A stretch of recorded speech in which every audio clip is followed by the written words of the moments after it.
Thank you for attending. My name is Ray Nault. I'm the Vice President of Compliance and Information Technology from the Higher Education Assistance Group. This is the federal shopping sheet made easy for Banner schools. Many of you are probably looking at trying to implement those items that's incorporated into the Banner Financial Aid Suite. So hopefully this will provide some valuable input for yourself. We presenter today is Brittany Debity Barker. She's our systems analyst for the Higher Education Assistance Group, and she's helped a few schools already implement the shopping sheet at those institutions. So if you have questions, at the top of your tool, your monitor there, you should see you are sharing Raymond Nault's monitor. If you click on that, there's a chat feature on there. You can certainly send questions to myself or Brittany. Right now we're going to have all the phones on mute. We will open it up momentarily or shortly throughout the session so that way you can ask questions as you go along. But you can certainly feel free and shoot a question to both me and Brittany via chat. I'll monitor the chat. And so that way if you have a question, we can certainly get your response as soon as possible. Again, we are recording this session so you can obtain it in the future. If you go to our heag.us webpage, there is a section that on the top toolbar that says Register Now. If you highlight on that, you can see our archived webinars. Anything from New Roll to direct loan reconciliation to our fraud webinars and so forth. They are free. We do not charge for our webinars at all, so you can certainly feel free to look at any of our past webinars for future. So without further ado, I'm going to turn this over to Brittany and welcome her to the presentation. So Brittany, it's all yours. Hi, I'm Brittany Barker. Thank you so much for joining us today to go over the federal shopping sheet. We do hope that this will make it a lot more easier for you. And it is fairly simple. There's a lot of things that Banner has built into place to make this a possibility for you. So let's get started. So if you look right there on your screen, I found this nice little image. I thought that this was very indicative of what we sort of feel like. We have all this information. We're kind of concerned about the process, and we're just simply trying to find how to get the mandatory output. So he'll go. Let's see. The first here is input 1. The whole reason why we're doing this to begin with is due to Executive Order 13607. This is something that Obama signed into act to make sure that active duty soldiers, their veterans, their families are getting the best possible service. And mostly it's because of all of the confusing components of financial aid and variations of the way that we actually give that information to our student population. A lot of times that students, they get their award letters, they hear about cost of attendance, but because every single document, every single piece of paper that they get from institutions is so different, they have a really hard time comparing that information. And so as a result of this executive order, institutions that have decided to participate, then we are required to complete the federal shopping sheet. And as a result of deciding to participate in the Executive Order 13607, the VA has agreed to put a list of all of the institutions that are making this commitment to veterans and active duty soldiers and their families directly on their website, which I think is fantastic for recruitment purposes as well. So here we go. I apologize. Here on input 2, the first step that I really think that everybody should have is to determine the following things. 1, who exactly is your shopping sheet population? So they're only required for you to submit a shopping sheet only for that specific population, active duty soldiers, veterans, their families. However, a lot of schools, mostly for simplicity's sake, and then also as a further commitment to offering the best service, is creating the shopping sheet for the entire student population. It is a kind of a complicated thing to only do it for veterans because, one, or veterans and active duty soldiers and their families, is because on one hand, you have to worry a lot about how do you identify these students, because sometimes they don't always make themselves known unless, of course, they're receiving veterans benefits. And two, it kind of feels like a conflict because if we're saying, as according to the executive order, that we are going to offer the best service to students while only to, military. So easier is just to do the entire student population, plus it also sends a consistent message to our student population. Number two is to determine how you're going to do the shopping sheet. What are you going to do with it? When you generate the shopping sheet, do you plan to just simply print it and then send it along to students, to whether you want to email it to them, or are you going to allow that to accompany the award letter? Some institutions are using the shopping sheet as their award letter, which is allowable. Sometimes institutions are using it as a complementary document to help sort of explain it, to make it a little bit more comprehensive. Whatever you want to do, you can just make that decision institutionally, or you can also place it on self-service. Of course, you can do both, but that option is there. There is functionality within Banner so that whenever a student goes in to the financial aid tab, there will be a link, and then it is posted, and we'll take a look at that here in a second. The third thing that you need to determine is any sort of custom messaging. Go ahead and start to plan that ahead of time. Again, how are you going to use the shopping sheet? At the bottom of the shopping sheet, there is sort of a free text portion.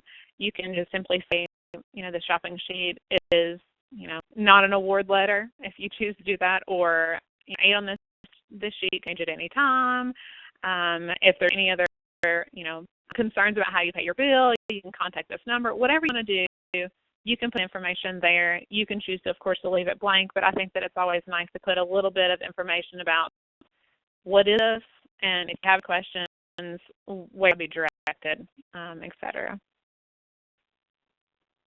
So input number three that we're going to put into our process is to gather a series of information. This information is required. It's mandatory.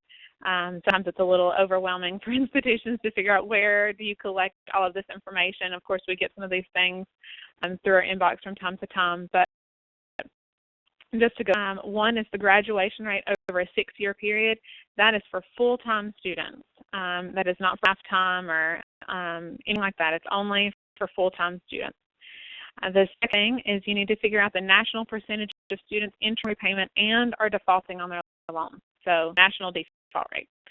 3 is campus percentage of students entering repayment and defaulting on their loan. The reason why it says campus is because there's also functionality within the shopping sheet. For you have multiple campuses, have a shopping sheet that is specific to each individual campus. If you function as one primary campus, then you will follow suit with that. However, if it is multiple campuses, say for example you had a law school, you have an undergrad, etc., you may want to set, you'll have to set those things up separately. It's not very difficult to do, but just make sure that whenever you're looking at the percentages that you know the difference of what you're looking at.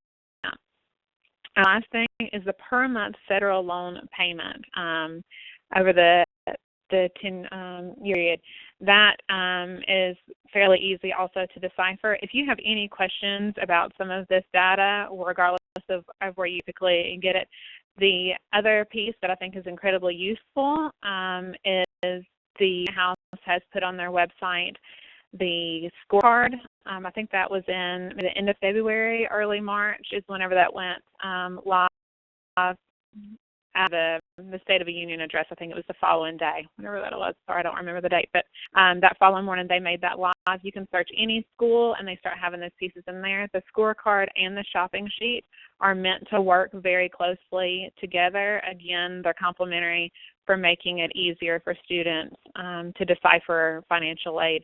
So you can always check that out, and it's also a good comparison about what exactly does the Department of Ed have listed, and you might make sure that those things actually match up. And that stuff comes from iPads. That's where they get that information. Now that you have all of the data before you even get started, the reason why you're doing it, all the things that you're trying to figure out, how are we going to use this, who are we going to try to create it for, any kind of custom messaging, and then also all of the individual data, the percentages, the rates, then you'll want to get started with the process. Okay, the process is, I'd say, 5 primary is, with the third having something a little bit more involved, and we're going to go through those. One of the first things, and probably one of the easiest things you can do, is you need to create a letter code that's specific for identifying the shopping sheet.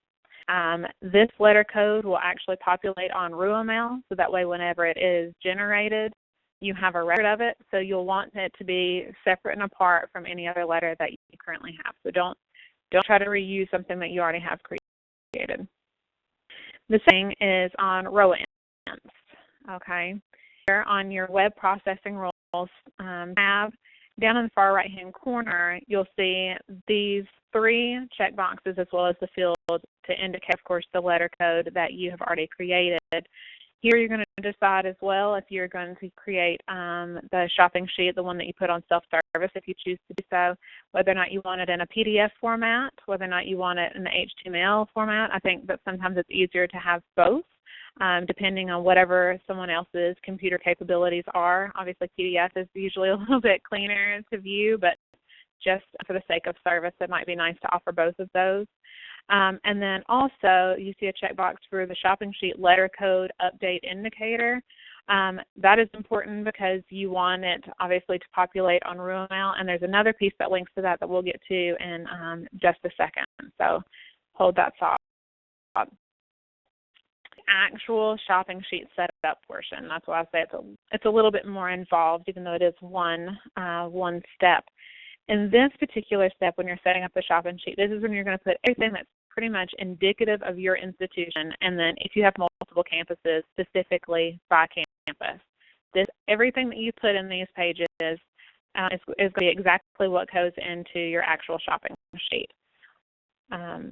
Here, the campus setup. That's about a second ago. Here's the default setup. So if you're just using only one, say it's just undergrad or you have master's programs, it's still same campus, that's how you function, that's enough. You can just do those things right there on the default setup, and you can skip the next tab, which is the campus setup, and that's fine. Or you can put everything on that second tab right there, the campus setup. You can indicate by campus, put all of that information in there. And then if you want to set up the default setup, it's just that if there, for whatever reason, is a student without a campus listed, the default setup tab, shopping sheet, what do you want me to put there? So it's easy, I think, the campus setup, so that way you know no matter what that the student is receiving, the most accurate information according to the information that they've given you, whatever campus they choose to be in. Right down at the bottom, here at the top, a lot of it's the demographic information, and then the web logo, the logo web URL and the logo file name. Those 2 things are where you will place the information for your logo at the top of the shopping sheet, depending on whether or not it's the PDF or the email file. You'll need to have that information there. There's the box that I was referring to earlier for the custom information. You can type quite a bit of data in there. I suggest that you don't make it too wordy, because that way, obviously, it's a cleaner document, and it kind of explains itself. But I would put it. But right at the bottom, those 5 tabs, the information that we were referring to earlier. That's where you're going to put the graduation rate over 6 years. Where you're going to put the national percentage. I would suggest referring back to the description that I gave you on input number 3, just because I think it gets a little confusing. For instance, you read the first line, graduation rate over 6 years, second line, national percentage. You're automatically goes to national graduation rate percentage. That's not at all what it is. So I would suggest that you make sure, if you're putting in that information, that you know exactly what you're trying to do.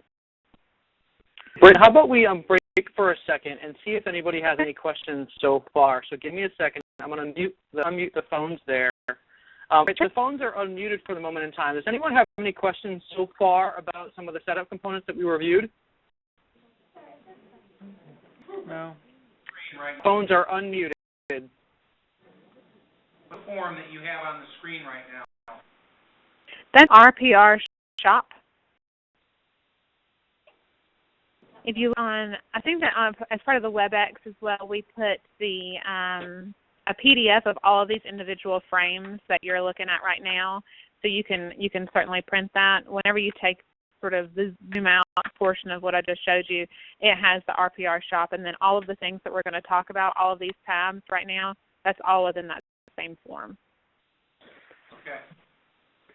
We're sending out at the end of this and attached to this presentation, this webinar, there is the presentation, the PDF version of the document. So you'll get this at the end of the presentation as well.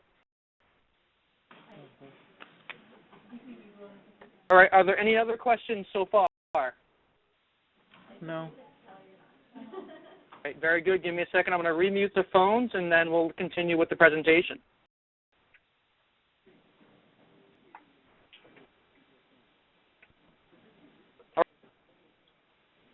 All right, all yours, okay? All right, yeah. All right, here we go.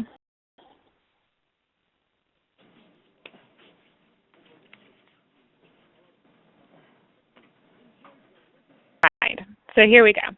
So we've already done the campus setup, whether it's for the default, the individual campuses, et cetera. So now we want to do the 8-year setup, okay, and this is what this looks like. This is where you're going to put all the information that would show up on your budget screen. This is where you have all of the components of your cost of attendance. This is the fees, tuition, room, board, et cetera. All of that, those individual pieces would go there. Even if you have separate codes per campus, say, for example, you have an undergraduate school, you use TUIT for the tuition for undergrad, but for the law school, you decide to put tuition and fees all together, and you just have to simply T&F. Then it doesn't matter. You don't separate those things out by campus. You just put all of the information in there. Any code, put them in there. Because what will happen is whenever a student runs through the shopping sheet, any of the codes are on their budget screen. It will basically select any of the ones that are here in the shopping sheet, okay? So don't worry about any sort of like crossover, anything like that. If it's a possibility for a student to have it show up on their cost of attendance, then you should have those listed right there. The next is the period budget setup. This is for schools that have individual components by period. I have not actually seen that much, but that, of course, does not mean that people don't use it. Clearly, it's the functionality within Banner. It's the functionality also within the shopping sheet. So if you have anything like that, whether it's student-specific, whatever the case may be, you will want to put those items there. She won't be here, yeah. All right. Ray, can you double-check unmuting? If you don't mind. Yes. Everyone muted again. I must have hit the button wrong. Sorry. That's okay. That's okay. I just don't want to be distracting to others as well. Might have thought. Okay, here after the period budget, let's go to the side. This is probably the most time-consuming portion of the setup pieces. Just, of course, we have a lot of codes. We have a lot of fun codes. So, say, for example, I don't know, incidental scholarships, merit scholarships, any of those things. You're going to put tons of them in here, okay? Right here, you can only see, of course, 2 at a time. That's just the scrolling capacity. But by all means, you just keep arrowing down, and it will go on forever and ever and ever.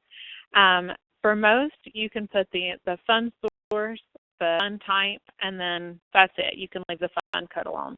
But for any reason, say, example, grant sheet, we already know for this particular form that state is sufficient. It doesn't matter the fund type. It's anything that comes up as the source is the state. Those are all grants. We already know that. So you can leave out those other portions. Likewise, if you look down here towards the bottom under the work study field, I leave the fund source blank, the fund type blank, and only put the fund code because WS is an institutional fund. So I want to put the institutional there. I don't want to put institutional and a fund type because I think that could get it a little complicated because there's other things that cross over. So there's a little bit of functionality, and that's why I've used this particular one. It makes more sense, obviously, as you go through them and you pull up a fund and then you realize I need to be a little bit more detailed with this particular fund. I don't want institutional, fund type, blah, blah, blah, because that's going to pull up 4 different funds. But under work study, I don't want those. I only want this particular fund. So, like I said, it looks very simple, I think, and it is simple. It's not entry, but just because of the 2 fields per category, but it will go on and on and on forever. And so I would suggest, especially when you're testing your shopping sheet, to find several different ones and look specifically for funds, because it's very easy when you're dealing with potentially 200 funds to skip one, and you make sure that the particular student that has that one fund, that their shopping sheet is correct. So that's where I feel like the testing portion, you need a little bit more attention to detail. So then I wanted to outline this for you. Whenever you're looking at those pieces, a lot of people seem a little bit alarmed because they don't see loans on there. That is not the way the shopping sheet is set up, and it is not, they don't want to set it this way. They don't like to include loans in financial aid, which I think, of course, as financial administrators, is a little frustrating, because I think that we probably have a lot of parents and a lot of students that say we don't want loans, we just want financial aid. And then, of course, we spend a lot of time trying to explain loans are financial aid. But I understand the reason why they did this. On the actual shopping sheet, they want to understand what is being given to them, say, for example, ships, grants, and then what they are going to be doing on their behalf to help pay the difference in the cost. So they're a way of separating it out, so that way they understand what they have to pay back, what they don't. So those things will be listed, but it's not quite in the same place, and we'll take a look at that in a second. Whenever you're inputting all of those pieces in the fund setup, you will not put anything that is indicative of direct loans, Perkins loans, or Pell Grant. Those 3 pieces, it's already built within Baseline Banner to identify students that have those, and it will automatically input those on a separate piece on the shopping sheet. So this piece of the setup, I apologize for crazy Zoom action there. I'll try to, there. All right, so for the batch process, for the batch process, and the reason why I tried to Zoom is I wanted you to be able to see this area, so I'll talk from a distance, and then we'll go in there. A form generation or a batch process like we do so often. So whether it's, Roy Disby to disperse, or the case may be, it's very, very similar. It has the opportunity for you to put in here the selection ID. So like we were talking about earlier, you need to determine what section group that you're actually trying to target. For institutions that I've worked with that are currently trying to target all students, we have made a part of the award letter process. So we usually use the selection ID for whatever we're using for the award letters. That, of course, does not fly for every institution, just based on the award letter process that you currently have. Or you may have several different award groups, say for different student populations, and you want it to be a little bit more inclusive or a little bit more selective, whatever you want to do. Selection ID would go there, creator ID. Of course, the creator ID matches the selection ID. The user ID is the person that runs it. The letter code is the one that we talked about earlier that we generate and we put on ROA Int. That's where we put it there. The main thing that I wanted to note here, which is why I think, like I said, I had a pretend Zoom there, is the letter code update only. There it is here. There's a Y and an N. The N means that it will insert a new letter code on RuaMail every time you generate one. The Y says that it will only update the date for one that has already been created.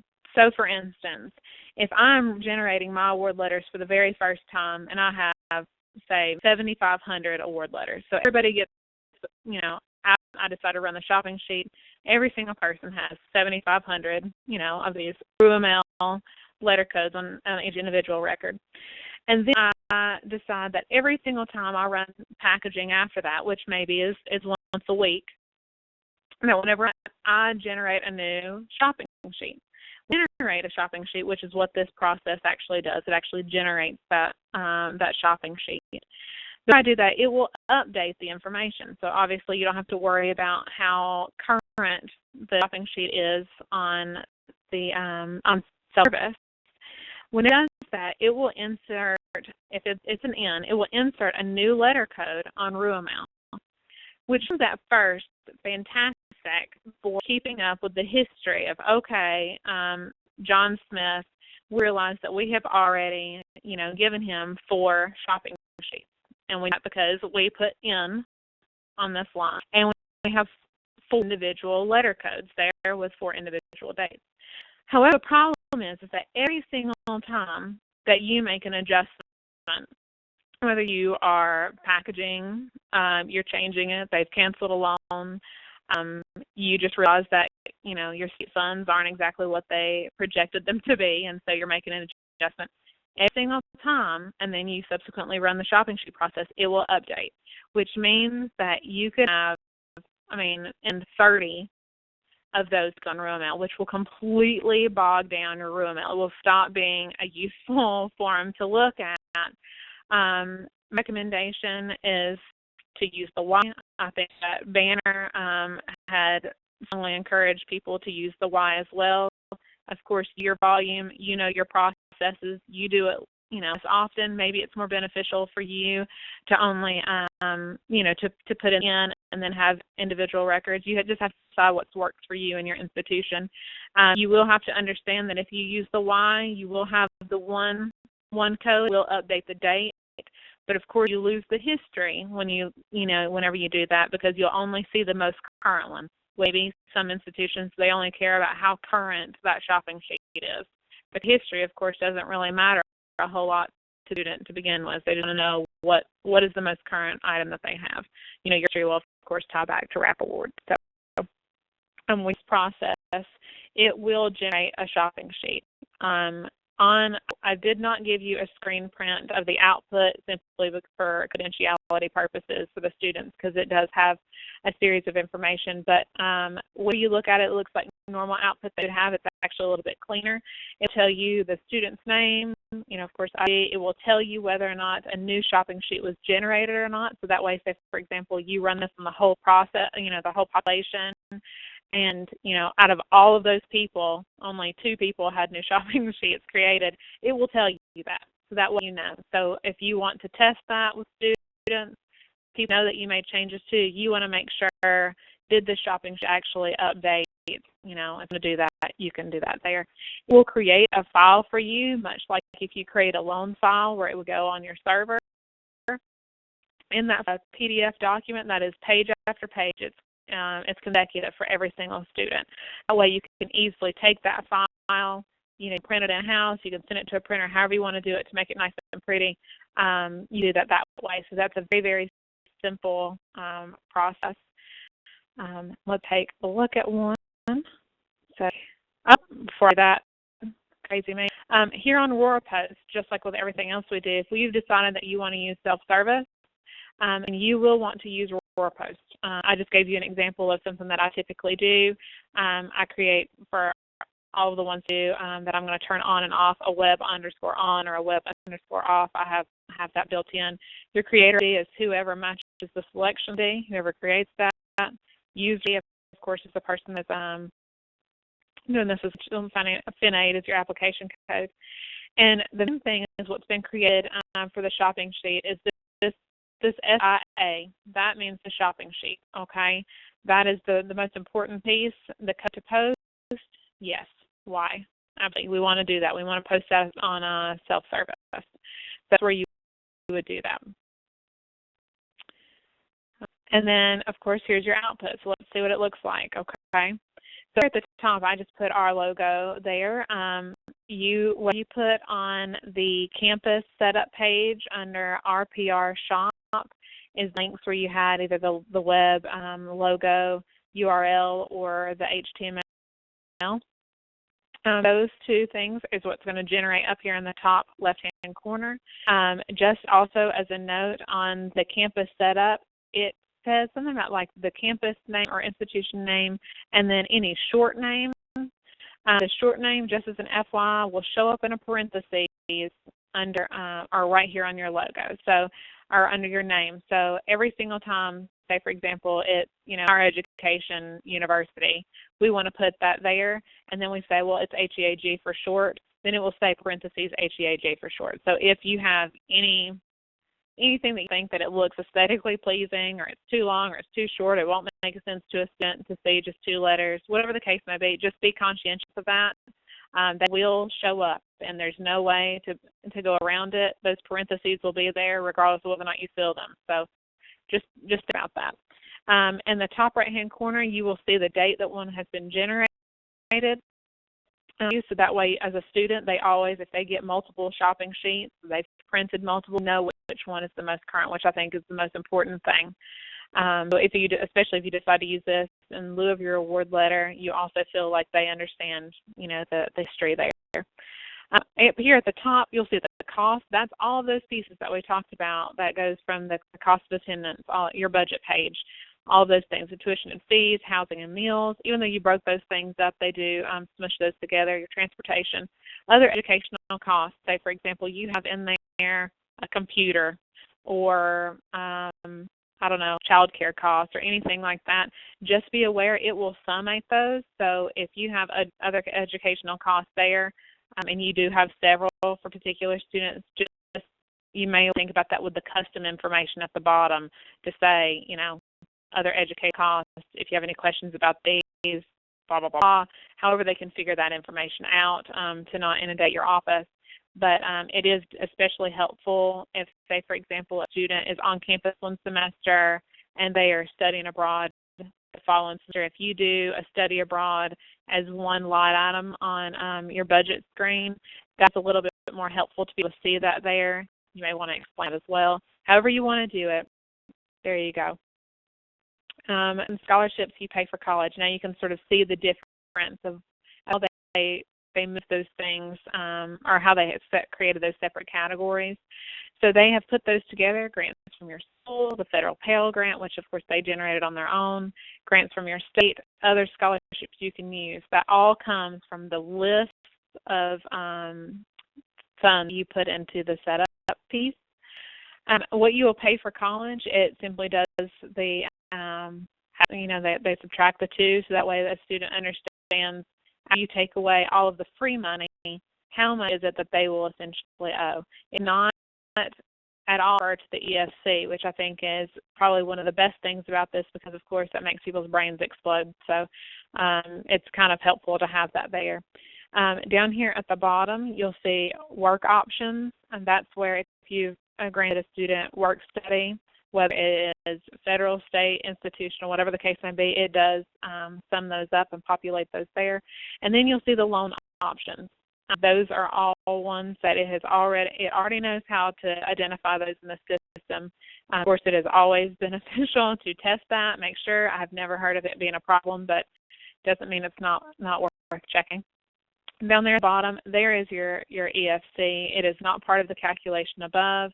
That may be something you want to consider in your custom portion, actually explaining that piece.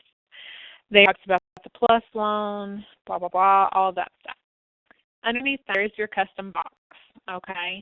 I just have simply, this is to see how custom information appears. Obviously, do not put that on your shopping sheet.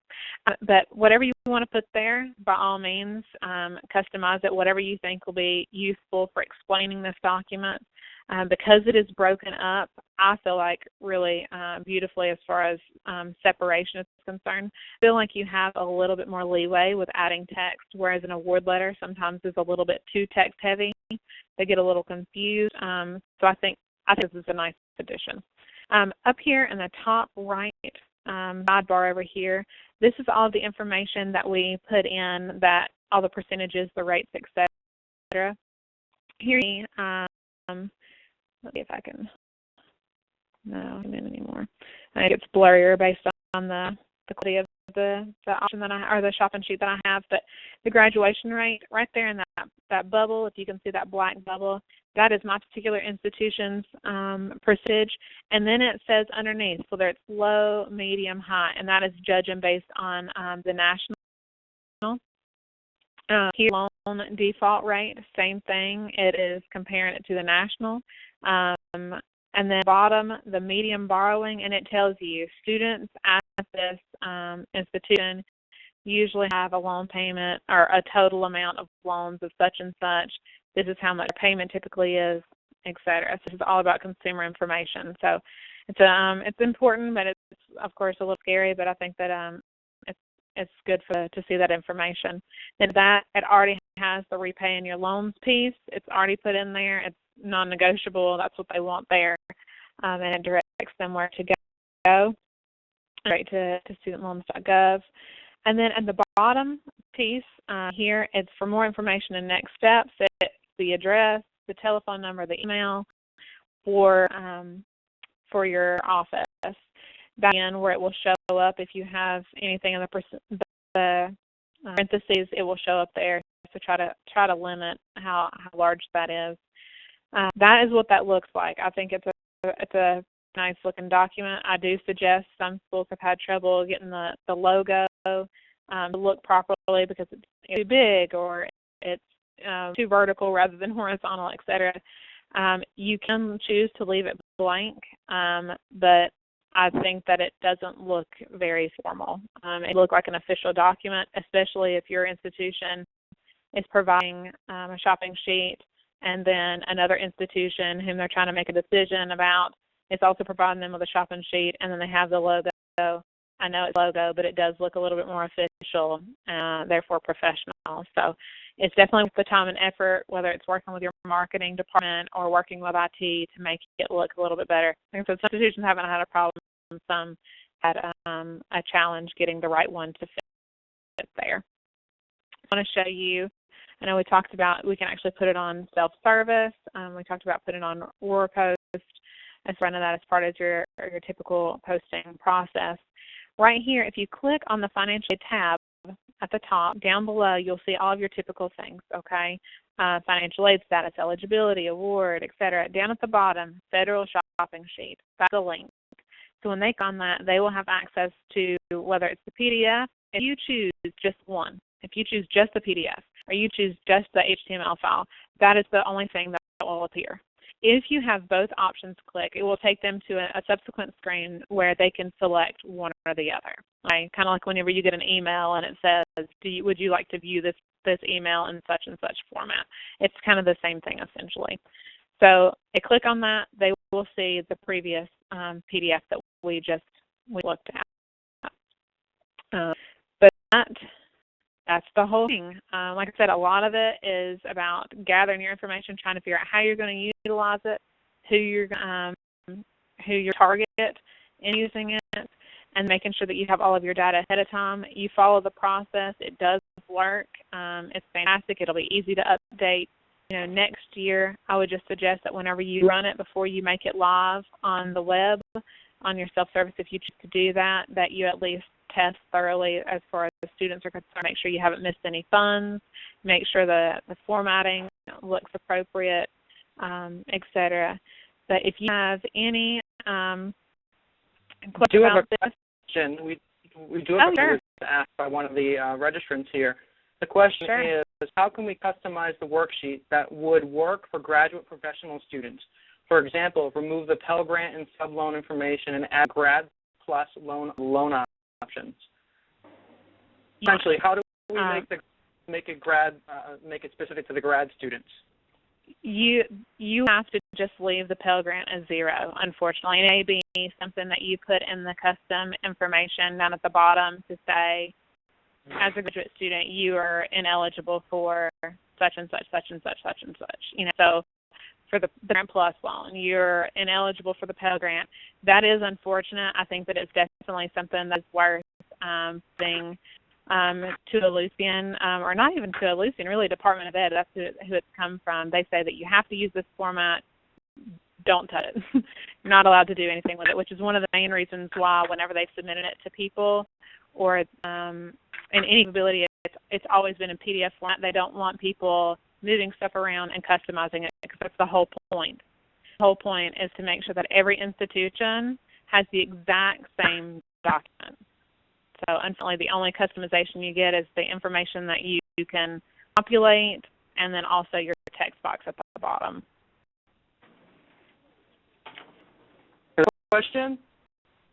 I'm assuming, too, if you leave those values blank, since it pulls from what's on Rap Award, the column heading will say Pell Grant and sub-loan, but at least the information won't populate from those values for those values since it doesn't exist. But hopefully that answers your question. Are there any other questions out there? No. Brittany, I have a question. Sure. I just wanted to clarify in the shopping sheet output that you showed us under the loan option box, because I do see the loan option in there, right, for the graduate and the Stafford loans. Is that coming from Rap Award? I think that's what Raymond stated, right? Yes, coming from Rap Award. Yes.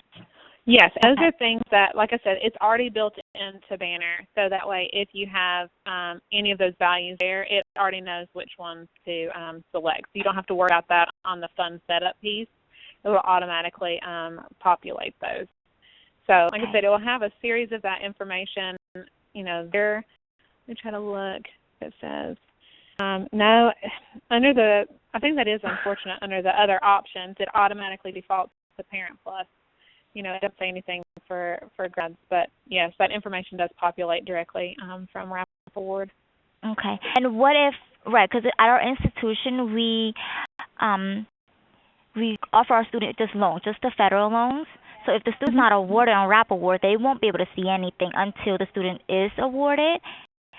Right. Where it says on top, because it defaults to federal parent loan or Perkins loan, I think that's what it says, right? On the top. Yeah, Perkins loan. Okay, so you're saying the Graduate Plus loan won't show? Yeah, I'm saying that right there, yeah, because the only things that are listed are what is already put into the format, so we can't adjust it. So it'll say federal Perkins loan. If you don't offer Perkins loans, it's there. So just be an automatic 0 because you may or may not have them. It has the sub, the unsub, those are there. And I guess that's because that's things that they already assume that the student is going to be eligible for, unless, of course, there's extenuating circumstances with their eligibility. But then all of those other things would populate under other options. But what I was saying is a little unfortunate, is it does say Parent Plus loan, but it does not say Graduate loan, Graduate Plus loan. And I think that it's because whenever they created this, they had specifically undergrads in mind. So that might be something that you will have to put in your custom box, like, under other options. You are not actually eligible for a Parent Plus loan if you're a graduate student. However, you can apply for a Grad Plus loan, and you can do so at such and such website. Okay, perfect. So they won't. Yeah. Go ahead. So that's what the customization piece. You can really utilize that box is to better explain what they're looking at, because I don't want a student, also to panic about, say, for example, a Pell Grant, and it's a graduate student, and they're like, well, how do you qualify for that? Well, you can't, so you might want to explain that a little bit, but they're manipulating it. Okay. All right. Thank you. I will say, too, just to answer your question, there are some schools who are making modifications to the baseline functionality. So if you're just a graduate school only, are making modifications to it. I certainly don't recommend that, because you don't know if Illusion is going to make any changes to the underlying structure of the job, so that way it populates correctly. So in your situation, if you're a graduate school, you could make a modification to the job so that way Pell Grant doesn't show up and subsidized loan and Perkins loan doesn't show up. But again, that's something that you're going to have to work with your IT department on, and trying to make sure that they're going to be able to support that kind of change to the baseline. I certainly don't recommend it. I know it's not ideal, but something that can be done from the behind the scenes, so that way at least you're delivering the information to the correct students. Okay. I also suggest just waiting to hear more from, obviously this will be the first sort of go-round about what the Department of Ed says about it, because they have been very clear that they want to keep the format that they have. And so even though it's not applicable to your institution, it would make just a little nervous, to go outside of the guidance that they currently have. So, but until then. Thank you. Are there any other questions? Yes. Go ahead. In median borrowing section, am I correct in assuming that they are only calculating the student loan in that section. So Perkins, subsidized and unsubsidized loans. Yeah, that's something that you calculate. So But whenever correct. Only into that. yes, it's only the loan, but it goes comprehensively. Doesn't include the plus loan. Only student loans, correct. Okay, all right. Those items that affect your cohort default rate, since current plus loans don't affect your default rate, it's only looking at what student borrows. Right. Plus, Okay. yeah, exactly. Any other questions about it?